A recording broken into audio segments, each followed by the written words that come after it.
بسم الله والحمد لله والصلاة والسلام على رسول الله. اللهم اشرح لي صدري واحلل عقدة من لساني يفقهوا قولي. ربنا لا تزغ قلوبنا بعد إذ هديتنا وهب لنا من لدنك رحمة إنك أنت الوهاب. اللهم ربنا آتنا في الدنيا حسنة وفي الآخرة حسنة وقنا عذاب النار. اللهم إني أسألك علما نافعا ورزقا واسعا وعملا متقبلا. صدق الله العظيم.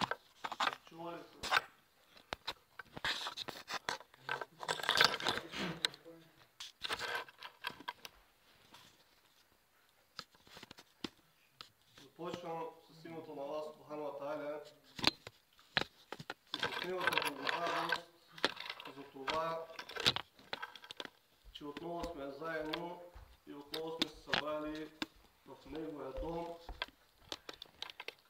за да говорим за Него, за Неговата книга Коран и Керим, за Неговия пратеник Мухамед алейхи салату ва салям.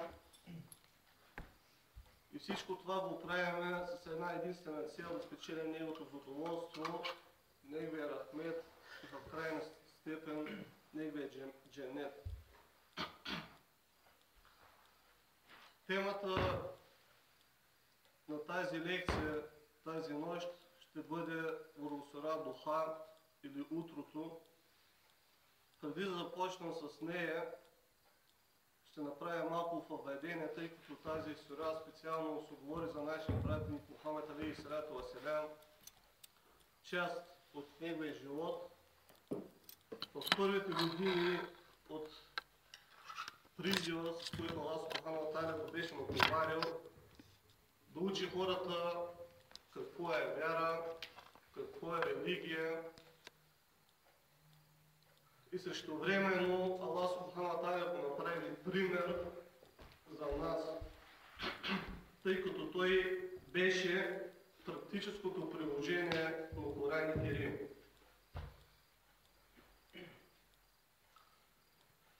Сура Духа е от първите сури, които Аллах Субхану ва Тааля ни спослава. В някои предания се казва, че е 11-та поред, в други казва, че е 10-та.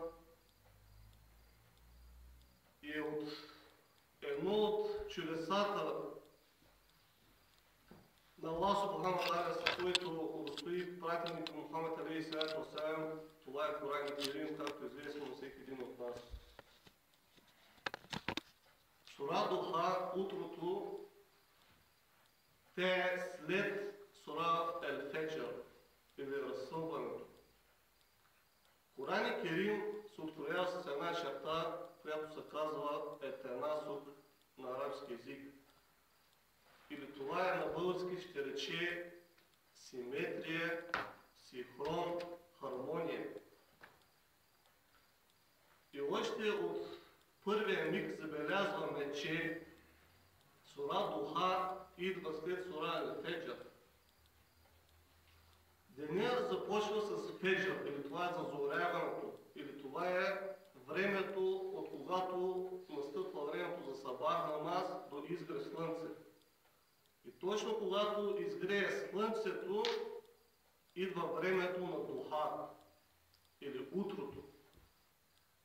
От тук виждаме връзката лека по лека, или този синхрон, или тази хармония, с който се характеризира Коран и Керим. И когато разгледаме тази сура, ще видим, че от първия аят до последния аят тази връзка, тази хармония, този синхрон съществува. Но преди това ще разгледаме дума по дума и какво се иска да се каже в тази сура. Преди да започна, както ви казах, искам да се върна малко по времето на пратеника Мухамед алейхи салату ва салям. Преди Аллах Субхану ва Тааля да го избере за пратеник, който става пратеник, когато става на 40 години, пратеникът алейхи салату ва салям имал свой обичай, че от време на време уединявал, ходил в една пещера, която се казва Хира, и там оставал сам и размишлявал благотворенията на Аллах Субхану ва Тааля. Виждайки обществото в какво положение се намира, че хората по негово време са се отдалечили от правата религия, религията на Ибрахим алейхиссалям. Хората вместо да обожават Аллах Субхану ва Тааля, те започнали да служат на най-различни идоли. Хората за най-малкото почнали да се карат и по-лошото обявявали си войни от племе на племе. Разпространило се алкохола, разпространили се най-лошите нрави, които за едно общество бият съществували. И именно пратеника Мухамед алейхиссалату ва салям размишлял върху тези неща, как може да промени тези неща, тъй като това ги е виждал, че са неща, които не са характерни за даден човек да ги изпълнява. Пратеникът салалаху алейхи ва салям нямал решение на тези проблеми, но той е искал по някакъв начин да промени тези неща. Но какво да направи? Той нямал напътствие, нямал откъде да се получи, тъй като хората, които са останали от предишните истински религии, са били много малко и те нямали със силата да променят тези неща. Но с течение на време виждам, че Аллах Субхану ва Тааля започва да ни спослава Коран Керим, както е известни на всеки един от нас, че първия аят е Икра чети.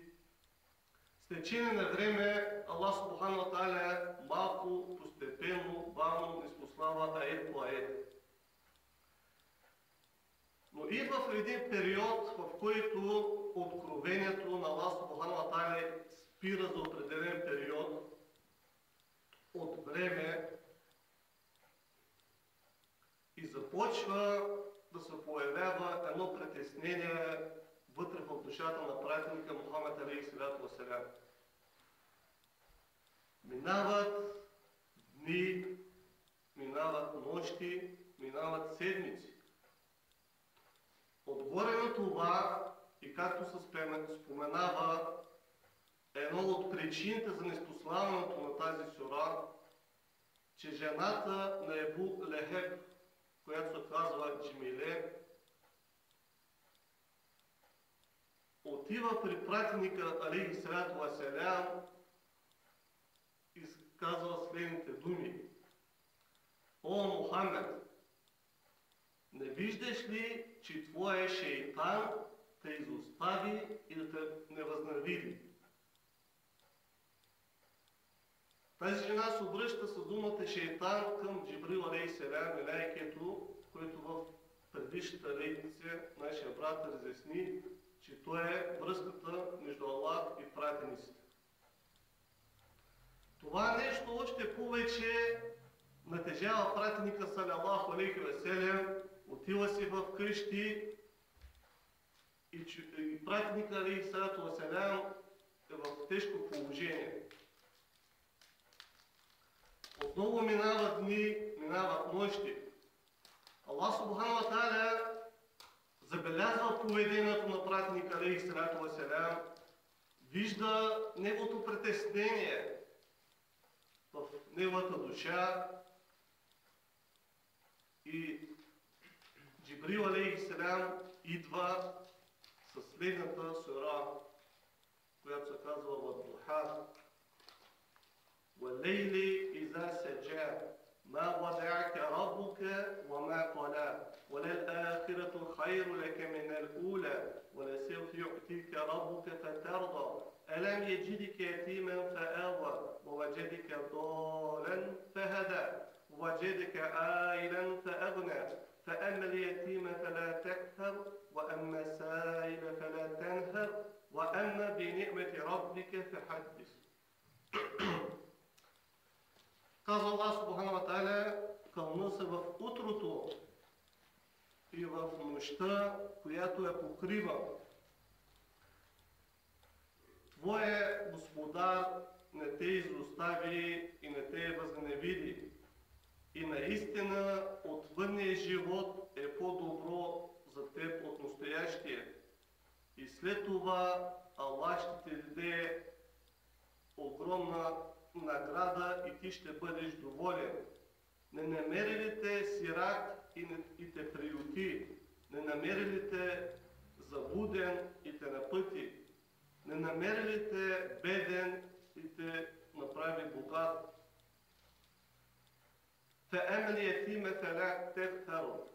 И към сираците бъди милосърден, не ги потискай. И към питащият, нуждаещият, не го и облъсквай. И за болността на твой Господар говори, разказвай. Виждаме, че сурата започва с Ваддуха, утрото. Казваме утрото, това е времето, в което слънцето е изгряло. С по-прости думи, това е времето, когато изгрея слънцето и минат 45 минути. И това се казва Вактур Духа или времето за Духа. Пратеникът Мухамед алейхиссалату ва салям в това време е изпълнявал намаз, който се казва Салату Духа и намазът Духа. Има много предания относно този намаз. Аз ще се спрем само на две, които се сещам. Първото предание е, че пратеникът Мухамед алейхиссалату ва салям казва: един човек, който кланя 12 реката Духа намаз, Аллах Субхану ва Тааля му построява дворец от злато в дженета. Второто предание е, че един човек, който отива на сабах намаз и откланя сабах намаз с имам, с джемат и след това остане до времето на Духа в джемията, споменава Аллах Субхану ва Тааля, чете Коран и Керим или нещо свързано с религията на Аллах Субхану ва Тааля и след като минат тези 45 минути, които се водят като нежелателно да се кланя намаз и откланя 2, 4, 6, 8 или 12 рекета намаз Духа, това се равнява, че човек е направил умра.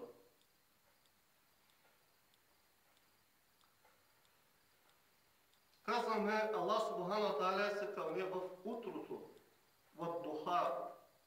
Кълна се в утрото, казва Аллах Субхану ва Тааля. И след това в нощта, която я покрива.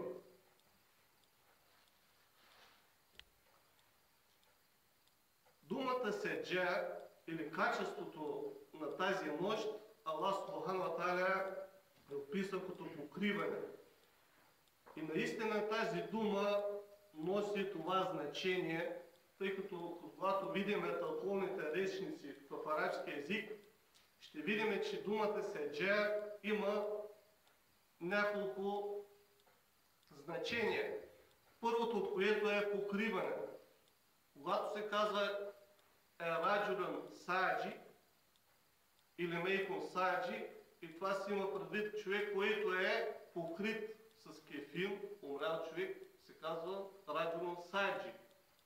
Или пък човек, когато е облечен с дрехи, отново се казва раджулен саджи или покриване.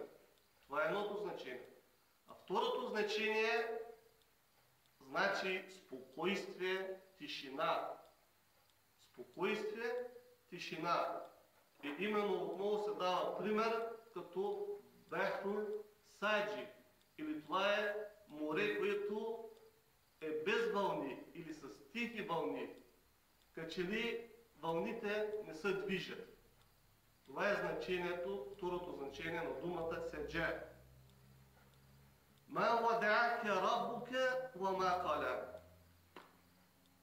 Вада'a значи сбогуване. Но тук виждаме, че има шедде върху дал. Това шедде означава засилване на действието. Или на български хипербола. Но Аллах Субхану ва Тааля казва вама вада'аке. Имаме лично местоимение, което се води към пратеника Мухамед алейхиссалату ва салям. Но прави впечатление, когато казва вама каля, няма го, липсва това местоимение. Учените хора казват, че за да има една раздяла или сбогуване, то трябва да има среща. Кои хора отиват към сбогуване? Тези, които са се обичали, които са имали здрава връзка.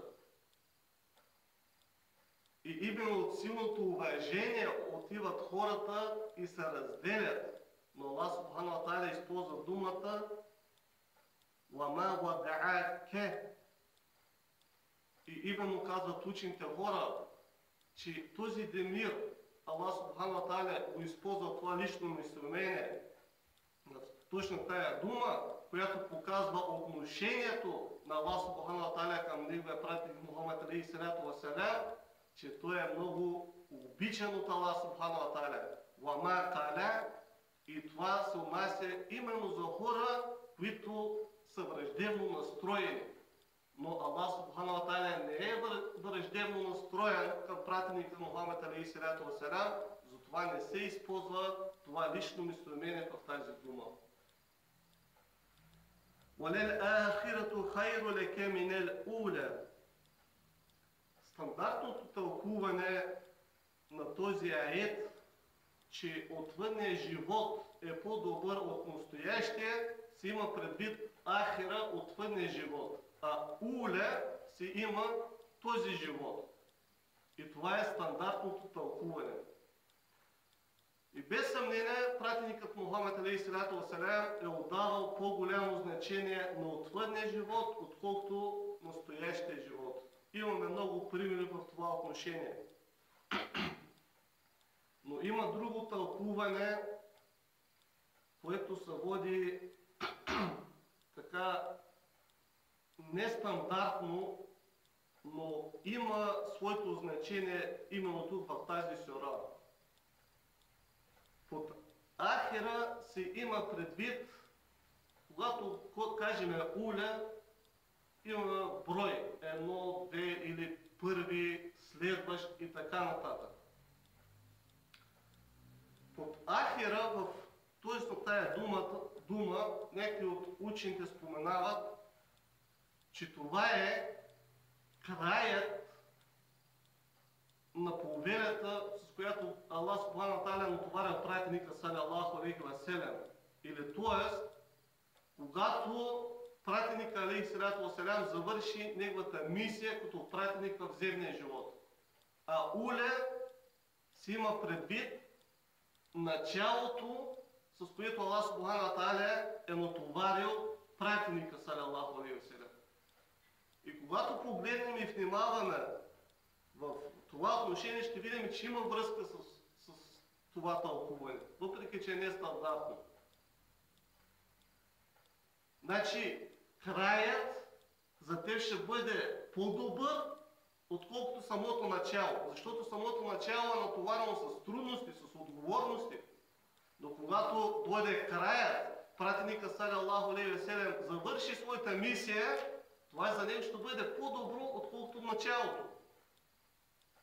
И виждаме, че има тази връзка и съществува. Именно затова учените споделят и това мнение. وَلَسَوْفَ يُؤْتِيكَ رَبُّكَ فَتَرْضَى. И наистина Аллах Субхану ва Тааля ще въздаде и ти ще бъдеш доволен.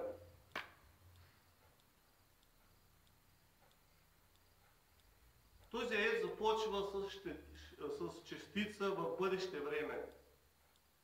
Селфе.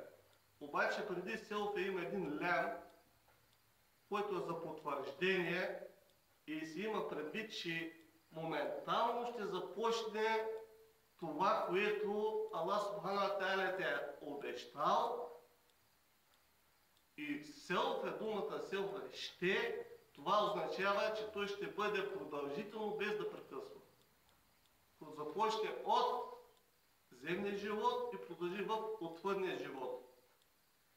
Иншаллах ще споменеме няколко примера за това нещо. И ти ще бъдеш доволен, казва Аллах Субхану ва Тааля.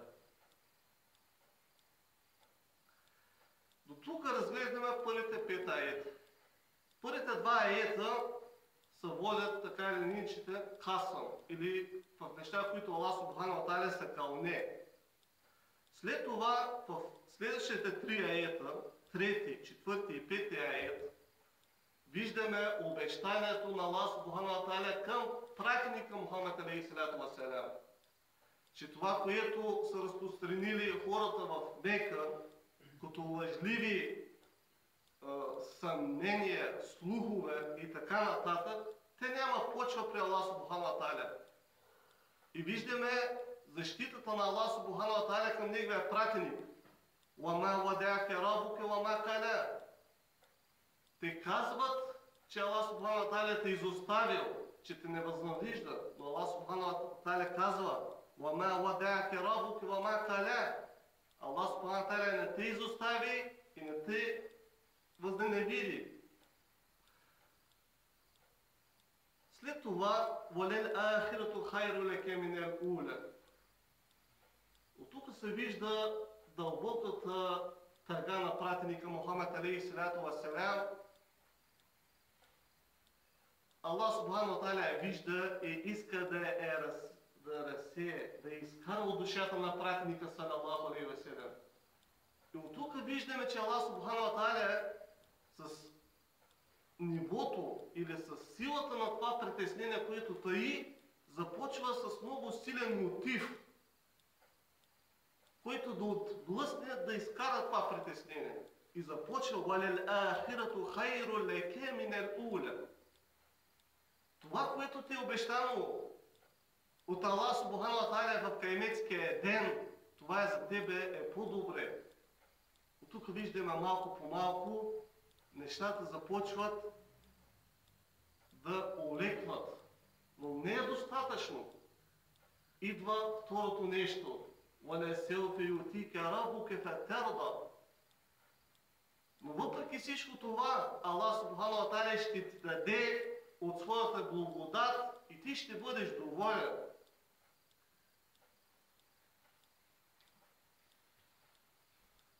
Виждаме как се засилват се нещата и казваме, че тези 3 аета, това са доказателство или това са обещанието на пратеника салаллаху алейхи ва салям, на Аллах Субхану ва Тааля към пратеника Мухаммед алейхиссалату ва салям. Следващите 3 аета: Елем яджидика етимен фе'ева, воваджедика долен фехада, воваджедика айлен фе'егне. Следващите 3 аета са доказателство за първите 3 аета. Какво значи това? О, Мухаммед, ти нали беше сирак? Аллах Субхану ва Тааля направи така, че ти се роди, баща ти беше починал, роди се сирак. Но въпреки това, Аллах Субхану ва Тааля го приюти. Първо при неговата майка му почина, стана кръгъл сирак. След това го взема неговия дядо. След това почина дядо му, взема го неговия чичо Ебу Талиб.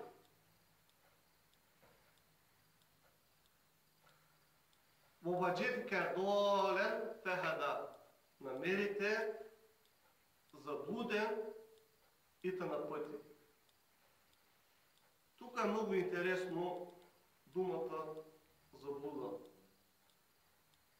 както се споменава, и именно тази дума беше причина да има тази лекция тази вечер. Думата заблуда стана причина да има тази лекция. Тъй като всеки един от нас се знаеше, че пратеника салалаху алейхи ва салям вярваше в Аллах, не се отражаваше, беше с най-прекрасния нрав, никога не се е покланял на идоли и така нататък. Но Аллах субхану ва тааля тук използва думата заблуда. Какво се има предвид в нея? И те на пъти. В началото, ако внимавахме, ще видим, че пратника салалаху алейхи ва салям имаше притеснение в неговата душа, при хората, които живееше, в тази заблуда, в която тъняха, в нещата, които вършеха. Това притесняваше пратника салалаху алейхи ва салям. Искаше да промени нещата, не знаеше как.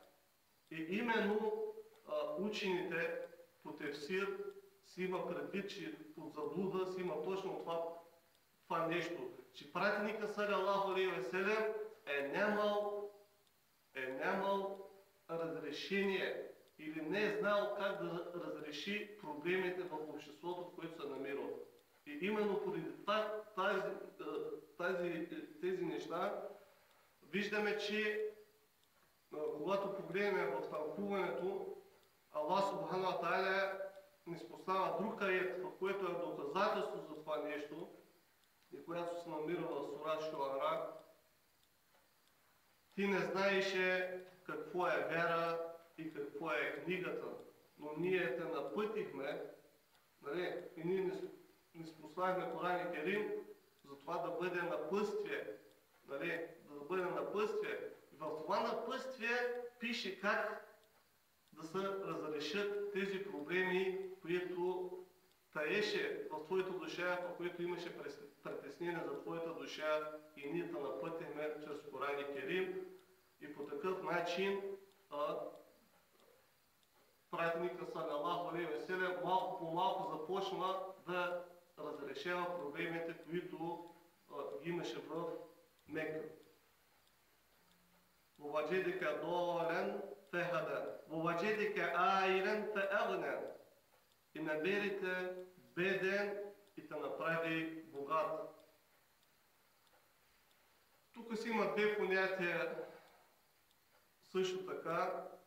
Пратеникът салалаху алейхи ва салям, знаем, че в началото хората се грижат за него, нали?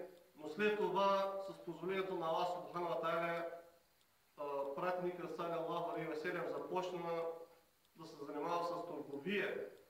И другото нещо, което е по-така изпъква наяве, че Аллах субхану ва тааля отреди пратеника салалаху алейхи ва салям да се ожени за Хатидже, която беше известна една от най-богатите жени в меканското общество. И именно поради такава причина Аллах субхану ва тааля направи богат пратеника Мухамед алейхи салату ва салям. И именно тези три аета са доказателството за обещанието на Аллах субхану ва тааля, ги виждаме. И следващите три аета, последните три аета, или това са наставленията на Аллах субхану ва тааля към пратеника Мухамед алейхи салату ва салям. فَأَمَّا الْيَتِيمَ فَلَا تَقْهَرْ وَأَمَّا السَّائِلَ فَلَا تَنْهَرْ وَأَمَّا بِنِعْمَةِ رَبِّكَ فَحَدِّثْ. И наистина, когато се види в едно общество, че има сираци, Аллах субхану ва тааля насочва или дава наставление как да се отнасяме с тях. И когато има бедни хора, нуждаещи се, как да се отнасяме с тях. Тук виждаме, че на много места, на две места се споменава и етим. Първото, че пратеника салалаху алейхи ва салям се роди сирак, израсна като сирак. Второто, че как той да се отнася към сираците. Тъй като той израсна като сирак и знаеше какво значи да си сирак. И именно първото нещо виждаме, че с което Аллах Субхану Тааля го отовари, е как да се отнася с сирака. Тъй като той беше сирак и да покаже на другите хора в Мека как да се отнасят, тъй като по това време сираците бяха потъпвани, бяха угнетени. И именно Аллах Субхану Тааля не искаше това нещо. Искаше разрешение, както виждаме в първия момент, че пратника салалаху алейхи ва салям търсеше как да се разрешат проблемите. И именно с това нещо Аллах Субхану Тааля му показа, че ти израсна като сирак. Ти най-добре знаеш от какво имат нужда сираците. Затова ти си първият, който трябва да покажеш отношението към сираците. Виждате ли синхронна хармонията между аетите? След това, وَلَسَوْفَ يُؤْتِيكَ رَبُّكَ فَتَرْضَىٰ وَوَجَدَكَ عَائِلًا فَأَغْنَىٰ.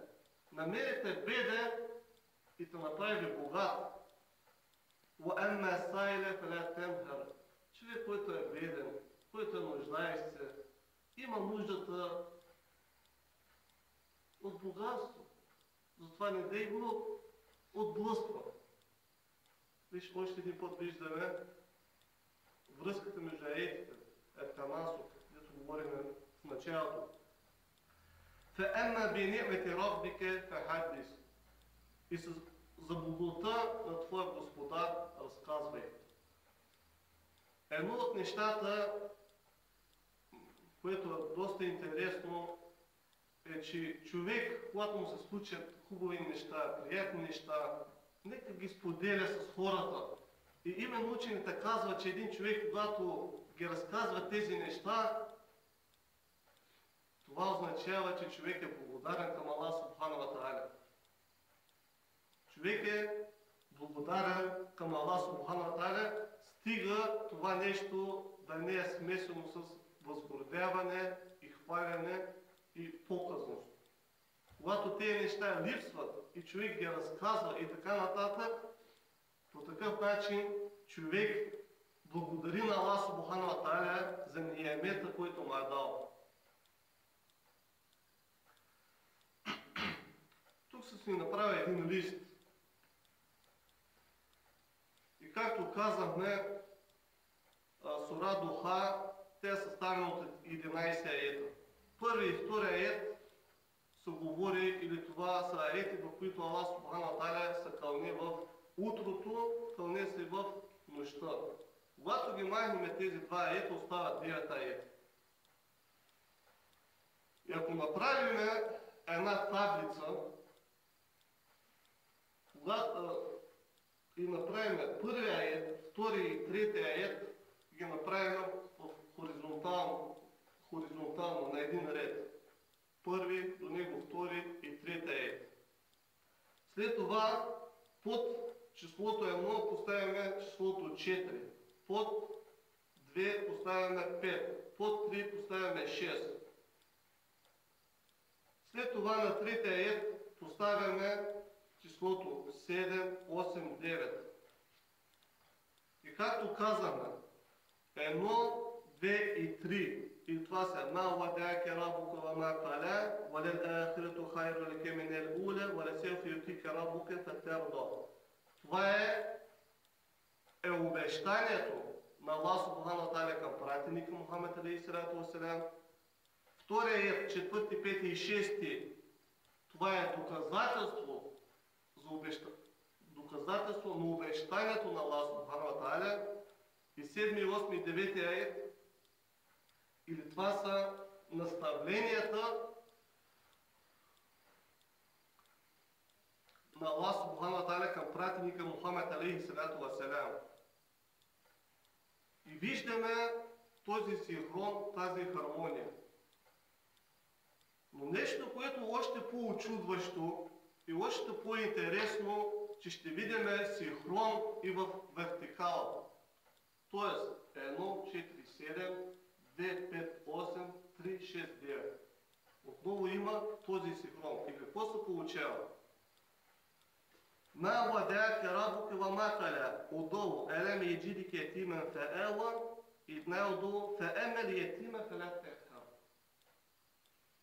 Аллах Субхану ва Тааля не те изостави и не те възненавиди. Отдолу не намери те сирак и те приюти. Феемел етимен и към сирака отнася се добре. Има ли синхрон? Има. Следващата колонка, вертикала. وَلِلْآخِرَةُ خَيْرُ لَكَ مِنَ الْأُولَى. Отвънният живот е по-добър за теб от настоящия. Следващото долу. وَوَجَدِكَ ضَالًا فَهَدَى. Намерите заблуден и те на пъти. Как се постига дженет, ахерет с напътствие? Как се губи? Чрез заблуда. وَأَمَّا السَّائِلَ فَلَا تَنْهَرْ. Саил, какво значи саил? Питащ. Човек, който пита, има нужда от нещо. Как да се достига до напътствието? Чрез питане, чрез интересуване, за да може да се отиде къде? Дженета. Дженета кой? Е хайро леке мине уле. Синхрон. И следващата колонка, четвъртата, وَسَوْفَ يُؤْتِيكَ رَبُّكَ فَتَرْضَى.